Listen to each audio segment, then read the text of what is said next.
طيب تيجي نشوف قال ايه بقى بعد ماتش الاهلي والاتحاد اللي خسر 3-1. شوف. علق في سماء جدة وفين يوجعك ما تسمع الا وزيو 1 زيو 2 زيو 3. بس كويس انها 3. ليه بقى انا جايب لك الفيديوهين دول بالذات؟ لان في كذا حد اماراتي بعد ماتش العين امبارح وخلاص هيلعبوا الاهلي يوم 29/10 طالعين برضو زي وليد فرج كده قبل الماتش.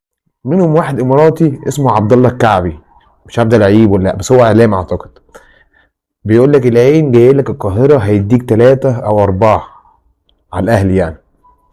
العين زعيم اسيا، وانت الاهلي هتلاعب العين، مش هتلاعب فريق في الدوري المصري ولا هتلاعب فريق في افريقيا. طب اسمع مني بقى، ان شاء الله باذن واحد احد العين هنيجي هنا لو احنا معانا التوفيق هناخدك 3 و4 عشان تكون عارف.